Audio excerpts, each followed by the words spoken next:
श्री परमात्मने नमः। श्री विष्णु सहस्रनाम स्तोत्रम् हरिः ओम्।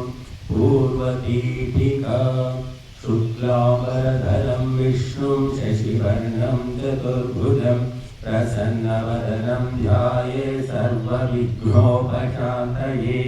व्यासं वसिष्ठनप्तारं शक्तेः पौत्रमकल्मषं पराशरात्मजं वन्दे सुगतातं तपोनिधिं।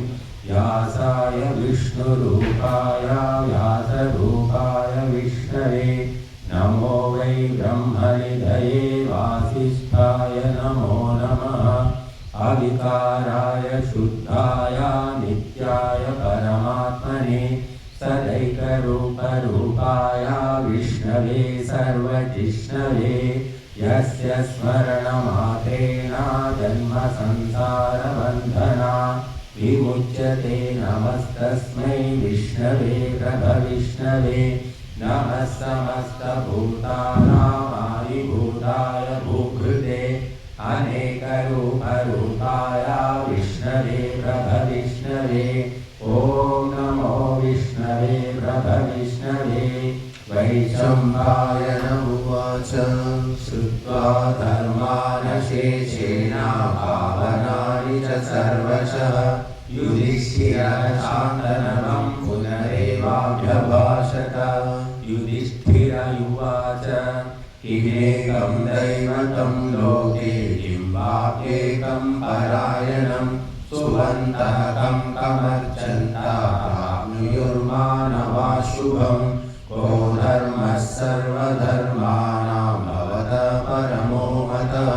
किञ्चन्मुच्यते जन्तुर्जन्म संसारबन्धनात्।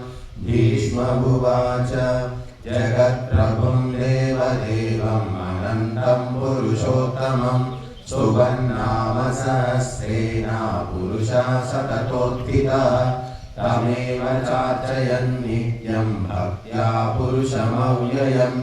ध्यायन् स्तुवन्नमस्यं च यजमानस्तमेव च। अनादिनिधनं विष्णुं सर्वलोकमहेश्वरं लोकाध्यक्षं स्तुवन् नित्यं सर्वदुःखादिभो भवेत्।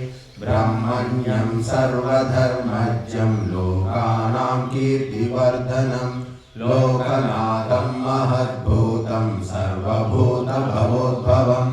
एष मे सर्वधर्माणां धर्मोऽधिकतमो मतः। यद्भक्त्या पुण्डरीकाक्षं स्तवैरर्चेन्नरः सदा। परमं यो महत्तेजः परमं यो महत्तपः परमं यो महद्ब्रह्म परमं यः परायणम्। पवित्राणां पवित्रं यो मङ्गलानां च मङ्गलम्। दैवतं देवतानां च भूतानां यो व्ययतिता। यथा सर्वाणि भूतानि भवन्त्यादियुगागमे। यस्मिंश्च प्रलयं यान्ति पुनरेव युगक्षये। तस्य लोकप्रधानस्य जगन्नाथस्य भूपते विष्णोर्नाम सहस्रं मे शृणु पापभयापहम्। यानि नामानि गौणानि विख्यातानि महात्मनः ऋषिभिः परिगीतानि तानि वक्ष्यामि भूतये। ऋषिर्नाम्नां सहस्रस्य वेदव्यासो महामुनिः। छन्दोनुष्टुप् तथा देवो भगवान् देवकीसुतः। अमृतांशोद्भवो बीजं शक्तिर्देवकीनन्दनः। त्रिसामाहृदयं तस्य शान्त्यर्थे विनियुज्यते। विष्णुं विष्णुं महाविष्णुं प्रभविष्णुं महेश्वरम्। अनेकरूपदैत्यान्तं नमामि पुरुषोत्तमम्। अस्य श्रीविष्णोर्दिव्यसहस्रनामस्तोत्रमहामन्त्रस्य श्रीवेदव्यासो भगवान् ऋषिः अनुष्टुप् श्रीमहाविष्णुः परमात्मा श्रीमन्नारायणो देवता। अमृतांशोद्भवो भानुरिति बीजम् देवकी नन्दनः षष्ठेति शक्तिः उद्भवाक्षोभनो देव इति परमो मन्त्रः शङ्खबृन्नन्दकी चक्रीति कीलकम् शार्ङ्गधन्वगदाधर इत्यस्त्रम् रथाङ्गपाणिरक्षोभ्य इति नेत्रम् त्रिसामासामगः सामेति कवचम् आनन्दम् परब्रह्मेति योनिः ऋतुः सुदर्शन काल इति दिग्बन्धः श्रीविश्वरूप इति ध्यानम् श्रीमहाविष्णुरित्यर्थे सहस्रनाम जपे विनियोगः ध्यानम् श्रीरघुवंशप्रदेशे शुचिमणिविलसत्सैकते मौक्तिकानाम्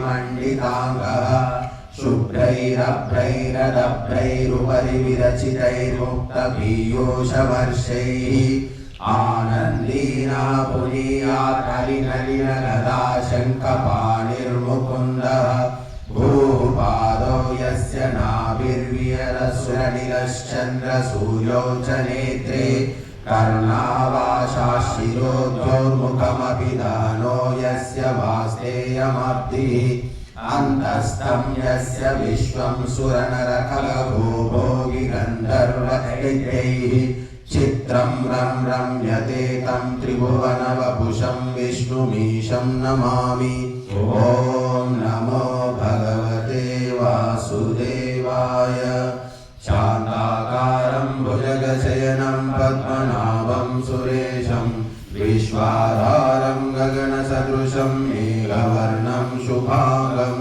लक्ष्मीकान्तं कमलनयनं योगिवृद्यानगम्यं वन्दे विष्णुं भवभयहरं सर्वलोकैकनाथं श्यामं पीतकौशेयवासं श्रीवत्साङ्गं कौस्तुभोद्भासिताङ्गं पुण्योपेतं पुण्डरीकायताक्षं विष्णुं वन्दे सर्वलोकैकनाथम्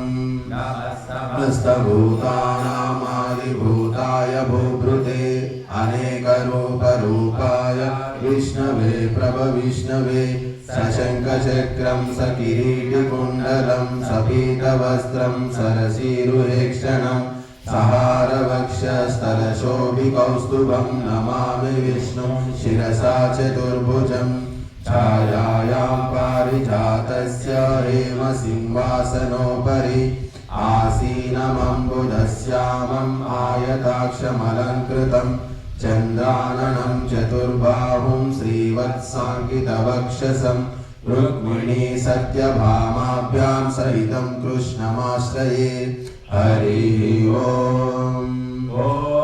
विष्णुं विष्णुर्वषट्कारो भूतभव्यभवत्प्रभुः भूतकृद्भूतभुद्भावो भूतात्मा भूतभावनः भूतात्मा परमात्मा च मुक्तानां परमागतिः अव्यया पुरुषा साक्षी क्षेत्रज्ञोऽक्षर एव च योगविदां नेता प्रधानपुरुषेश्वरः नारसिंहवपो श्रीमान् केशव पुरुषोत्तमः सर्वशर्व शिवस्थानो भूतादिर्निधिरव्ययः सम्भवो वामनो भक्ता प्रभव प्रभुरीश्वरः स्वयंभूः शम्भुरादित्यः पुष्कराक्षो महास्वरः अनादिनिधनो धाता विधाता धातुरुत्तमः अप्रमेयो ऋषिकेशः पद्मनाभो मरप्रभुः विश्वकर्मा मनुस्वष्टा स्तविष्टा स्थविरो ध्रुवः अग्राह्य शाश्वत कृष्णो लोहिताक्ष प्रदर्दनः प्रभूतस्तिककुद्धामा पवित्रं मङ्गलं परम् ईशान प्राणदा प्राणो ज्येष्ठा श्रेष्ठा प्रजापतिः हिरण्यगर्भो भूगर्भो माधवो मधुसूदनः ईश्वरो विक्रमी धन्वी मेधावी विक्रमः अनुत्तमो दुराधर्षः कृतज्ञ कृतिरात्मवान्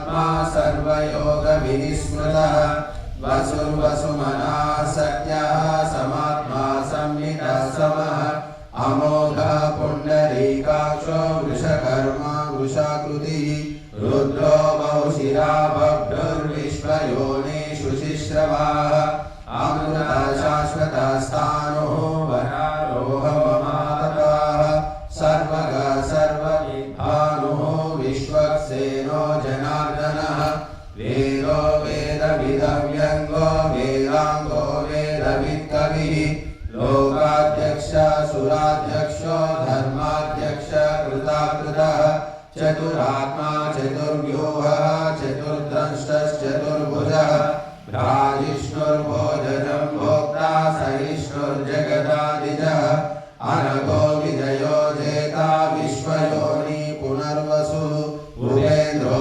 वामनः प्रांशुः अमोघ शुचिरार्जितः अतीन्द्रसङ्ग्रहः सर्गो धृतात्मा नियमो यमः वेदो वैद्य सदा योगी वीरः माधवो मधुः अतीन्द्रियो महामायो महोत्साहो महाबलः महाबुद्धिर्महावीरो महाशक्तिर्महाद्युतिः अनिर्देशवपुः श्रीमान् अमेयात्मा महादृदृक् महेश्वासो महीभर्ता श्रीनिवास सतां गतिः अनिरुद्धः सुरानन्दो गोविन्दो गोविदाम्पतिः मरीचिर्दमनोहंसः सुपर्णो भुजगोत्तमः हिरण्यनाभः सुतपाः पद्मनाभः प्रजापतिः अमृत्यो सर्वदृक्सिंहः सन्धाता सन्धिमां स्थिरः अजो दुर्मर्शनः शान्ता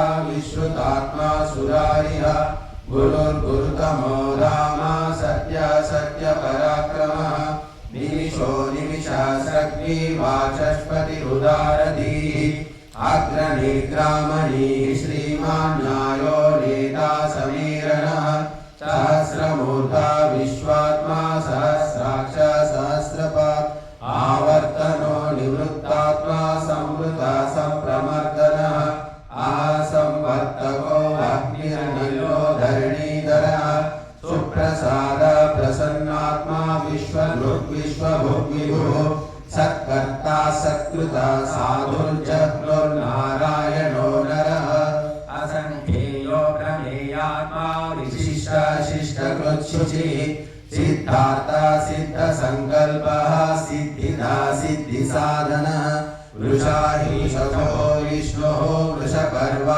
वृषोदरः वर्धनो वर्धमानश्च विविक्तश्रुतिसागरः सुभुजो दुर्धरो वाग्मी महेन्द्रो वसुधो वसुः नैकरूपो बृहद्रूपः शिविविष्टप्रकाशनः ओजस्तेजो द्युतिधरः प्रकाशात्मा प्रतापः वृद्धः स्पष्टाक्षरो मन्त्रश्चन्द्राशुभद्युतिः अमृताशुभवो भानुः शशबिन्दो सुरेश्वरः औषधं जगतस्येतुः सत्यधर्मपराक्रमः भूतभव्यभवन्नाथः पवनः पवनोनरः कामः कामकृत्कान्तः कामप्रदप्रभुः युगादिकृद्युगवर्तो नैकमायो महाशनः अदृश्यो व्यक्तरूपश्च सहस्रजिदनन्दयिन् इष्टो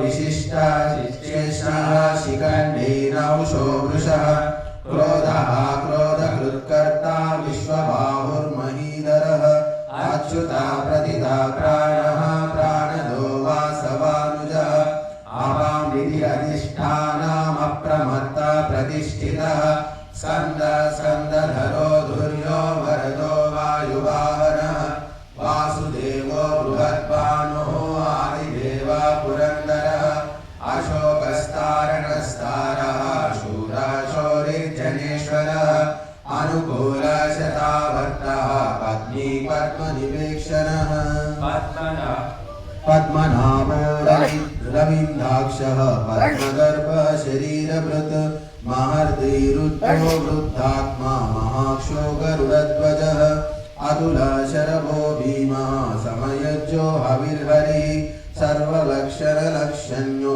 लक्ष्मीवांसमतिञ्जयः भिक्षरो रोहितो मार्गो हेतुर्दामोदरः सः महीधरो महाभागो वेगवानमिताशनः उत्पवाक्षोभनो देवः श्रीगर्भः परमेश्वरः करणं कारणं कर्ता विकर्ता गहनो गुहः व्यवसायो व्यवस्थानः संस्थानस्थानदो ध्रुवः परर्धि परमस्पष्टः तुष्टः पुष्टः सुवेक्षणः रामो विरामो विरजो मार्गो नेयो नयो नयः वीरः शक्तिमतां श्रेष्ठो धर्मो धर्मविरुत्तमः वैकुण्ठः पुरुषः प्राणः प्राणदः प्रणवः पृथुः हिरण्यगर्भः शत्रुघ्नो व्याप्तो वायुरधोक्षजः हृदो सुदर्शनः कालः परमेष्टि परिग्रहः उग्रः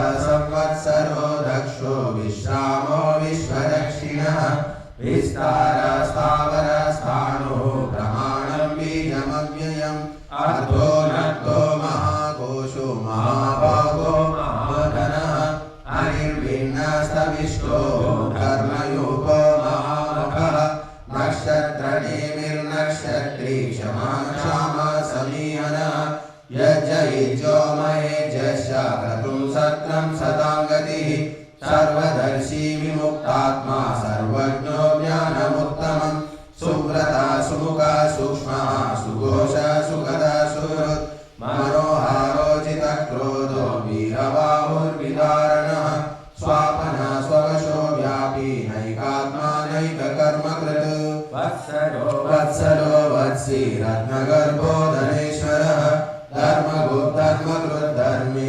सदसक्षरमक्षरम् अविज्ञाता सांशुर्विधाता कृतलक्षणः गभस्तिनेमि सत्त्वस्थः सिंहो भूतमहेश्वरः आदिदेवो महादेवो देवेशो देवभृद्गुरुः उत्तरो गोपतिर्गोप्ता ज्ञानगम्य पुरातनः शरीरभूतभृद्भोक्ता कपीन्द्रो भूरिदक्षिणः सोमो मृतपः सोमः पुरुषित्पुरुषोत्तमः विनयो जय सत्यसन्धो दाशार्हः सात्वतां पतिः जीवो विनयिता साक्षी मुकुन्दो मितविक्रमः अम्बो निधिरनन्तात्मा महोदतिशयोऽन्तकः अजो महार्हः स्वाभाव्यो जितामित्रप्रमोदनः आनन्दो नन्दनो नन्दः सत्यधर्मा त्रिविक्रमः महर्षि कपिलाचार्यः कृतज्ञो मेदिनीपतिः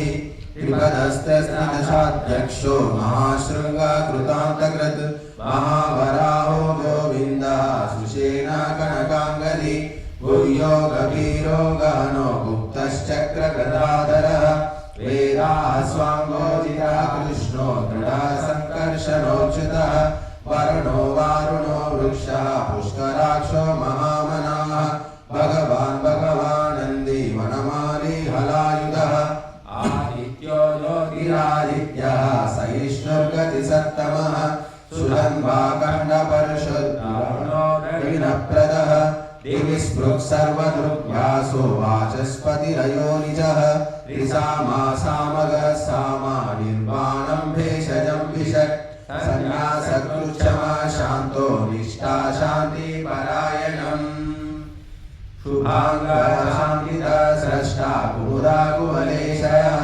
गोहितो गोपतिर्गोप्ता वृषभाक्षो वृषप्रियः अनिवर्ती निवृत्तात्मा संक्षेपाग्निमकृच्छिवः श्रीवत्सभक्षाः श्रीवासः श्रीपति श्रीमताम्बरः श्रीनिवासः श्रीनिधि श्रीविभावनः श्रीधर श्रीकर श्रेयः श्रीमान् लोकत्रयाश्रयः स्वक्ष शृङ्गाशतानन्दो नन्दिर्ज्योतिर्गणेश्वरः विदितात्मा विधेयात्मा सत्कीर्तिश्चिह्न संशयः उदीर्ण सर्वतश्चक्षुः अनीश शाश्वतस्थिरः भूषयो भूषणो भूतिर्विशोकशोकनाशनः अर्चिष्वानर्चित कुम्भो विशुद्ध